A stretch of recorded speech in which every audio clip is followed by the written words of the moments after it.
Для вас не секрет, что многие, и в том числе общественники, и блогеры, и пишут, и возмущаются по поводу того, что этот закон не полностью исполняется, что исполняется он только частично. Вот ваш комментарий, причины его неполного исполнения и как скоро мы придем к тому, что он будет исполнен вполне. Каждый, естественно, и имеет право, и обязан об этом говорить. Почему? Потому что закон там издавался для того, чтобы он был исполнен.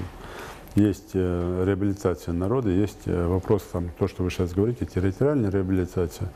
Но, знаете, я здесь с учетом точки зрения, каждый же говорит с учетом своей позиции, там, да, и с точки зрения его видения ситуации. Если брать там ряд общественников наших, которые там тоже понимают, почему закон не может сегодня там, только по отношению там, к нам, там, именно к ингушам, ну и других народов не может быть полностью исполнен. Даже при наличии там, полного там, законодательного там, акта или там, законности самого процесса. Это время.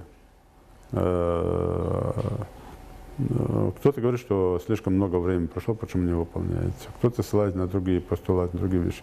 Но все равно всему есть свое время. И сегодня мы вышли на этап, когда мы реабилитированы. Мы развиваемся, мы поднимаемся. А остальная тема, там, которая не завершена по этому закону, ему тоже есть свое время, наверное. Почему? Потому что я здесь соглашусь с мнением там, Владимира Владимировича Путина, из политики администрации президента Российской Федерации, что конфликтных ситуаций очень много в стране.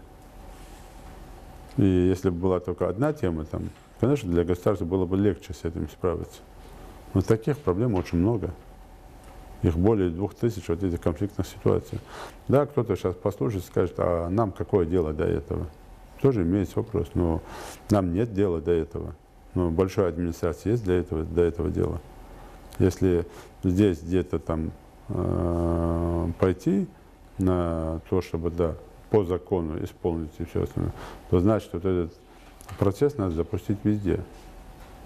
И у нас тогда начнется та же процедура, которая была, или тот же процесс, который был при развале Советского Союза. Каждый пытался схватить там свой кусок, свою нишу. Для меня, как руководителя республики, это же, опять же, смотрите, на каждого вешали эти ярлыки. И сегодня пытаются.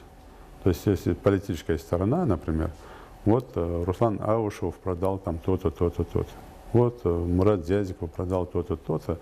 Или же Мурат Зязиков ушел с должности в 2008 году от того, что он не хотел продать пригородный район. Ну, то есть получается, я или Руслан Аушев, мы хотели продать пригородный район. Так получается. Нет, конечно, никто не продает, никто не отдает. Сегодня район находится под юрисдикцией Северной Осетии. Жители там живут, и мы сегодня работаем над тем, чтобы жители пригородного района, независимо там, и мест компактного проживания, ингушской, осетинской национальности, чувствовали себя свободными гражданами страны, чтобы им было комфортно. Поэтому мы поддерживаем, правительство республики поддерживает там, предложение руководства Северной Осетии по отдельной программе по социально-экономическому развитию этих мест компактного проживания, по трудоустройству этих людей, по развитию там, совместного бизнеса.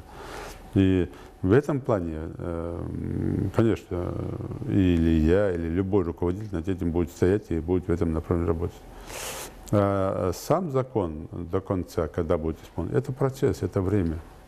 Как оно придет? Почему? Потому что никто не ожидал 22 февраля, когда люди ложились спать, никто не ожидал, что 23 февраля 1944 года рано утром их поднимут и выселят. Никто в это не верил.